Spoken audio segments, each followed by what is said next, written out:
Hello bull trackers. दोस्तों, पिछले महीने हमने देखा कि बाज़ारों में अच्छी रैली हमें देखने को मिली। इनफैक्ट ऐसा कहा जा रहा है कि 12 साल की सबसे बड़ी मंथली रैली हमें देखने को मिली। लेकिन इसमें जो सबसे ज़्यादा अटेंशन गेन कर रहा है वो है स्मॉल कैप और मिड कैप। पिछले दिनों काफ़ी सारे लोगों ने कमेंट सेक्शन में भी पोस्ट किया, मुझे पर्सनली भी मैसेज किया और पूछ भी रहे हैं कि ये स्मॉल कैप मिड कैप में क्या हो रहा है, क्या हम अपॉर्चुनिटी मिस कर रहे हैं, क्या ये एक जेन्युइन रैली है या ट्रैप है। तो इसी को हम डिकोड करने की कोशिश करेंगे इस वीडियो में। लेकिन उससे पहले आइए ईरान की तरफ चलते हैं, क्योंकि डिस्कशन तब तक कंप्लीट नहीं है जब तक हम ईरान के एंगल को की बात नहीं करते। तो ईरान फ्रंट पे क्या चल रहा है, तो मैंने आपके साथ शेयर किया था कि अभी ट्रंप को अगर वॉर को आगे बढ़ाना है तो उसकी परमिशन लेनी पड़ेगी उनके हाउस से। तो अब जो वो तिकड़म लगा रहे हैं वो ये लगा रहे हैं कि वहाँ से वो मिक्स्ड जो कंफ्यूज करने वाले सिग्नल दे रहे हैं। तो एक तो उन्होंने कहा कि वॉर इज़ ओवर, उन्होंने बोल दिया कि भाई ये वॉर ख़त्म हो गया है। ओके, ऐसा क्यों कहा?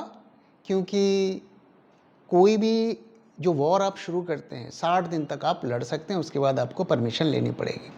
तो उन्होंने बोल दिया भाई ये वॉर तो हमने ख़त्म कर दिया, यानी कि अब पिछले 2-3 हफ्तों से कोई गोलाबारी नहीं चल रही है तो भाई वॉर रुक गया, यानी कि फ्रेश वॉर 60 दिनों में शुरू हो सकता है। तो ये उन्होंने लूप होल एक निकाल दिया है। तो अगर हाउस से परमिशन नहीं है इसका मतलब ये नहीं है कि वो लड़ाई नहीं कर सकते। वैसे आपकी जानकारी के लिए बता दूं कि अफ़गानिस्तान वॉर जो इतना लंबा चला उसकी भी हाउस से परमिशन नहीं ली गई थी, और वैसे भी ये लोग जो है कायदे कानून को तोड़ने में एक्सपर्ट है। तो अगर परमिशन नहीं मिली है या नहीं ली गई है तो इसका मतलब ये नहीं है कि लड़ाई चल सकती है। अब जो कॉन्ट्रडिक्टरी मैसेज वो दे रहे हैं वो क्या दे रहे हैं? तो ईरान का जो प्रपोजल आया था 14 पॉइंट पीस प्रपोजल, उसको उन्होंने वो कंसिडर कर रहे थे, उन्होंने उसको रिजेक्ट कर दिया। So we can't let this go on been going on too long. तो बोल रहे हैं कि भैया ये सब अब बहुत हो गया, अब डिस्कशन हम नहीं करेंगे। ओके, और साथ में ये कहा है कि blast the hell out of them and finish them for ever. तो दूसरी तरफ ये धमकी भी है। तो एक तरफ बोल रहे हैं वॉर खत्म हो गया, दूसरी तरफ कह रहे हैं कि ये हो गया। तो अब बेसिकली क्या है कि सीज फायर तो वहाँ ख़त्म हो चुका है, मतलब सीज फायर चल रहा है, उसमें कोई चेंज नहीं है, लेकिन लड़ाई की प्लानिंग भी चल रही है। और खबरें ऐसी हैं कि कुछ आने वाले दिनों में वो कुछ बड़ा करने वाले हैं, और सॉर्ट ऑफ जिसे कहते हैं ना कि एक साथ, मतलब ग्राउंड पर भी अटैक होगा, एयर पे भी होगा, नेवी होगा, ऐसा कई लोगों का कहना है। उसकी वो प्लानिंग करे, सॉर्ट ऑफ सर्जिकल स्ट्राइक की वो प्लानिंग कर रहे हैं। क्यों वो वापस से उसी तरीके से वॉर में नहीं जाएंगे? क्योंकि ये वॉर अमेरिका में बहुत ज़्यादा अनपॉपुलर हो गया है, लोग बहुत ज़्यादा गुस्सा हैं। गुस्सा क्यों है? कि महंगाई छप्पर फाड़ के वहाँ बढ़ गई है। एक जो फ्रूट का बॉल होता है वो भी 40-40, 50-50 डॉलर में बिक रहा है। और वहाँ के एक जो हाउस रिप्रेजेंटेटिव है उन्होंने कहा है कि एनुअल कॉस्ट वहाँ के जो हाउस होल्ड है उनका $5,000 बढ़ गया है, एक्स्ट्रा बढ़ गया है। और ये सिर्फ अमेरिका की बात नहीं है, इंडिया में भी अगर आप देखिए तो 3,500 से 6,000 रुपये महीने कॉस्ट इसकी वजह से बढ़े हैं। अब इलेक्शंस ख़त्म हो गए हैं, कल कुछ गैस के प्राइस बढ़ने की खबरें आई हैं, लोग कह रहे हैं आगे और बढ़ेंगे, पेट्रोल डीजल के भी बढ़ेंगे, मुझे नहीं पता बढ़ेंगे कि नहीं बढ़ेंगे, लेकिन ये महंगाई में और भी ज़्यादा जो करेगी। तो अमेरिका में अब चूंकि मिड टर्म इलेक्शंस होने हैं तो ट्रंप की स्ट्रेटजी ऐसी है कि हम कन्वेंशनल वॉर में शायद वापस नहीं जाएंगे, हम ब्लॉकेड को लगा के रखेंगे, ईरान को हम परेशान करते रहेंगे, इकॉनमिकली उसको ड्रेन करेंगे, और साथ में हम पिन पॉइंट एक्यूरेसी से उनकी जो की इंफ्रास्ट्रक्चर है उसको करेंगे। तो ऐसा फिलहाल का प्लान उनका लगता है।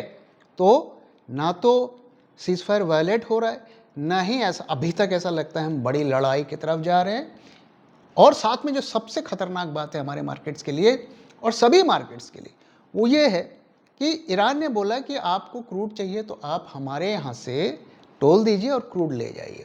ट्रंप ने बोल दिया जो क्रूड देगा, जो ईरान को पे करेगा, हम उसके ऊपर सैंक्शंस लगा देंगे। तो लड़ाई भले ही नहीं चल रही है, क्रूड का संकट वैसा का तैसा बना हुआ है, यहाँ पर कोई इस पर राहत नहीं है और महंगाई के बढ़ने का खतरा बहुत ज़्यादा बढ़ता हुआ दिख रहा है।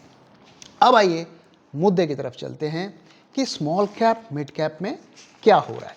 तो मैं कुछ डेटा आपके लिए लेकर आया हूँ। तो अगर हम देखें पिछले एक महीने में मार्केट्स निफ्टी करीब 10% ऊपर गया।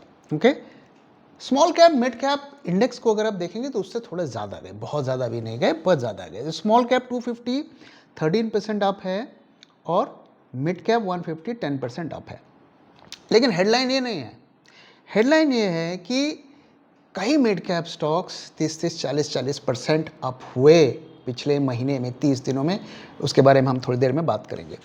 तो बाइंग हुई है तभी शेयर प्राइस ऊपर गए हैं, लेकिन ये बाइंग किसने की है इसको समझते हैं। तो पहली चीज़ तो ये कि DIIs ने मार्च और अप्रैल 2 महीने को अगर मिला लें तो करीब 1.9 ट्रिलियन डॉलर यानी कि 1.9 लाख करोड़ बाजार में डाले। FIIs ने 1.7 लाख करोड़ निकाले। तो जितना FII ने डाला उससे ज़्यादा उन्होंने निकाला। लेकिन यहाँ पर एक अंतर है। अंतर ये है कि FIIs ने मोस्टली लार्ज कैप IT और फाइनेंस में सेलिंग की और DIIs ने mostly mid cap small cap से बाइंग की, क्योंकि 30 से 32 हज़ार करोड़ सिप का उनका आ रहा है। बेशक पुराने सिप क्लोज हो रही है, लेकिन उतनी ही नई सिप ऐड भी हो रही है। तो पैसा तो आ रहा है, मनी का फ्लो है वो बढ़ नहीं रहा है, लेकिन कॉन्स्टेंटली बना हुआ है 25 से 30 हज़ार करोड़ के बीच में पर मंथ। तो ये मैकेनिकल है, उन्हें पैसा आएगा, उन्हें मार्केट में लगाना है और इस बार वो मिड कैप स्मॉल कैप में लगा रहे हैं। तो ये इसका है क्यों लगा रहे हैं, क्योंकि इंडेक्स में ज़्यादा फॉल हो रहा है। तो मिड कैप खरीदेंगे तो उनके फंड के रिटर्न्स भी आएंगे ज़्यादा और वहाँ पे वो ज़्यादा बाइंग भी कर सकते हैं और वहाँ पे जो बाइंग का इम्पैक्ट भी ज़्यादा होता है, शेयर भी ज़्यादा चढ़ते हैं। और कौन खरीद रहा है? तो हमारे रिटेल वाले भाई भी खरीद रहे हैं, आप लोग भी खरीद रहे हैं। अप्रैल के महीने में जो फिगर्स हैं 1 बिलियन डॉलर्स यानी कि करीब करीब 9,500 करोड़ रुपए रिटेल ने लगाए हैं। क्यों लगाए हैं? एक तो नए IPOs नहीं आ रहे, पुराने IPOs में जो पैसा लगा था 60% से ज़्यादा जो IPO हैं वो लॉस में चल रहे हैं। तो वहाँ से पैसा हटा है और नए IPO भी नहीं आ रहे हैं। नए जो इन्वेस्टर्स आ रहे हैं वो भी जाके मिड कैप स्मॉल कैप में लगा रहे हैं, क्योंकि रिटेल वाले वहाँ ज़्यादा पसंद करते हैं, कम पैसे में वो ज़्यादा शेयर खरीद पाते हैं। तो इस वजह से DIIs और रिटेल मनी की वजह से वो ऊपर जा रहा है। अब क्या ये एक ट्रैप है, थोड़ी देर में बात करेंगे, लेकिन उससे पहले बात करते हैं कि अभी तक DIIs अगर आप देखिए 2025 तक लार्ज कैप खरीद रहे थे, लार्ज कैप को चढ़ा रहे थे और लार्ज कैप के गेंस ज़्यादा थे। हमें दिख रहा था कि वो ऊपर जा रहा है, जो लार्ज कैप फंड्स है वो आउट परफॉर्म कर रहे थे और मिड कैप स्मॉल कैप जो है अंडर परफॉर्म कर रहे थे। अब क्या हुआ कि जब उन्होंने इतनी बाइंग की तो वो ओवर वैल्यूड हो गए। हम जानते हैं निफ्टी में PE करेक्शन हो रहा है। और उसी दौरान जो स्मॉल कैप है मिड कैप है वो सस्ते हो गए, तो रिलेटिवली बेटर वहाँ पे उन्हें वैल्यूएशंस मिल रहे हैं। तो अब लार्ज कैप खरीद के चढ़ा दिया, अब मिड कैप खरीद रहे हैं। और जैसा कि हम जानते हैं कि इस वक्त FIIs लार्ज कैप में सेलिंग ज़्यादा कर रहे हैं, तो यहाँ पर उनके लिए अपॉर्चुनिटी है, इसको चढ़ाएंगे, इसके NAV बढ़ेंगे तो यहाँ पे रिटेल का पैसा और आएगा। तो ये इस तरीके से जो डेटा है ये पिक्चर हमें बता रहा है। अब आइए बात करते हैं, क्या ये एक ट्रैप है? आइए इसको समझते हैं। तो मैं आपको दोनों एस्पेक्ट्स बताऊंगा, पॉजिटिव भी बताऊंगा कि क्या यहाँ पे पॉजिटिव एस्पेक्ट है और नेगेटिव भी बताऊंगा और रिस्क भी बताऊंगा। तो देखिए, जैसा कि मैंने कहा कि mid cap small cap space comparatively थोड़ा सा बेटर वैल्यूड हो गया है। मैं अंडर वैल्यूड तो नहीं कहूँगा, बट जो इसकी फॉरवर्ड अर्निंग है, 1 साल बाद की अर्निंग्स को अगर आप कंपेयर करेंगे तो 5 साल के एवरेज के आसपास है। और दूसरी चीज़ क्या है कि स्मॉल कैप मिड कैप में ज़्यादा ग्रोथ देखने को मिल रही है कंपेयर टू अगर बीएसई की जो टॉप 500 कंपनीज़ हैं, जो इंडिया की टॉप 500 कंपनीज़ हैं, उससे कंपेयर करेंगे तो उसका दुगना ग्रोथ देखने को मिल रहा है। क्यों ग्रोथ दुगना देखने को मिल रहा है? भाई जब आपका बेस छोटा होगा तो थोड़े भी पैसे कमाओगे तो वो ज़्यादा परसेंटेज होगा। एक तो ये है। दूसरा, ये जो पिछले साल आरबीआई ने रेट कट्स किए, करीब 1 to 1.25% का रेट कट किया, छोटी कंपनीज़ को इसका ज़्यादा फ़ायदा होता है। हिस्टोरिकली भी अगर आप देखेंगे, जब भी रेट कट्स होते हैं मिड कैप स्मॉल कैप को फ़ायदा होता है। तो इनके रिजल्ट्स लार्ज कैप से अच्छे आने की उम्मीद। अब आप देख रहे हैं एचडीएफसी, टीसीएस, इन्फोसिस, इनके क्या रिजल्ट्स आ रहे हैं, तो उसके कंपैरिजन में यहाँ पे रिजल्ट्स बेटर आ रहे हैं। तो ये इम्पैक्ट है। अब रिस्क क्या है, रिस्क को भी आइए समझते हैं। ठीक है, हम जश्न मना रहे हैं कि 1 महीने में हमारा स्मॉल कैप मिड कैप बढ़ गए, कई स्टॉक्स 30-40% बढ़ गए। तो क्या यहाँ पे एक अपॉर्चुनिटी है, ये ट्रैप है? रिस्क क्या है यहाँ पे, आइए समझते हैं। तो देखिए, हमेशा आप अगर इंटरवल छोटा करेंगे ना तो आपको ऐसी चीज़ें दिख जाएंगी कि भाई इस विंडो में अगर आप खोज के निकल गए, इस विंडो में स्टॉक हमारा 20% चढ़ गया। लेकिन आप as a long term investor, क्या उस विंडो के लिए आप इन्वेस्ट कर रहे हैं? एज ए ट्रेडर अगर आपने खरीदा, बढ़िया। लेकिन अगर एज ए इन्वेस्टर, अगर आप 4-5 साल के लिए स्टॉक को ले रहे हैं, तो क्या आप उस विंडो के लिए सिर्फ खरीद रहे हैं? आपको स्क्रीन पर 25% प्रॉफिट दिख गया, फिर क्या वो हमेशा पड़ा रहेगा? थोड़ा सा पीछे जाइए, 2024 में जाइए, सेम सिचुएशन थी, ह्यूज रिटर्न्स आ रहे थे मिड कैप स्मॉल कैप में, उस वक्त भी लोगों ने खरीदा, और आज वो किस स्थिति में है, तो हमें उसको नहीं भूलना है। अगर आप लार्जर पिक्चर को देखें, 1 महीने से थोड़ा पीछे जाके देखें, अक्टूबर 2024 से Nifty small cap index, Nifty small cap 250 index 2% up है। और इसके अंदर की कहानी क्या है मैं आपको बताता हूँ। अगर अभी हम देखें, ये मैंने मिड कैप स्मॉल कैप के टॉप 400 स्टॉक्स की लिस्ट में देख रहा हूँ। इसमें कई स्टॉक्स ऐसे हैं, कोहेंस 54% अप, टाटा केम 33% अप, ये मैं 1 महीने की फिगर बता रहा हूँ आपको। Ola electric 41% up, 5 star 32% up, Elecon 33% up, NIACL 30% up. बहुत अच्छे फिगर्स हैं। जो भी लगा रहा होगा सेलिब्रेट कर रहा होगा, देखो मैंने कितने अच्छे स्टॉक को पिक किया। लेकिन अगर आप इनके 1 साल के परफॉर्मेंस को देखें, जो कोहेंस जो 50% अप है 1 महीने में, वो 1 साल में 55% डाउन है। तो नेचुरल है, जब इतनी फॉल होगी तो रिकवरी भी देखने को हमें मिलेगी। और स्मॉल कैप में क्या होता है, लिक्विडिटी होती है कम, थोड़ी भी बाइंग होती है तो उसका इम्पैक्ट कॉस्ट होता है ज़्यादा। और हम जानते हैं कई तरीके के और भी गेम होते हैं, मैं ज़्यादा इस बारे में बात नहीं करना चाहता। टाटा केम 1 साल का रिटर्न अभी भी नेगेटिव में है, 4% डाउन है। ओला इलेक्ट्रिक 1 साल में अभी भी 25% डाउन है। सफायर 35% डाउन है। 5 स्टार 32% डाउन है, यानी कि जितना गिरा उतना चढ़ा।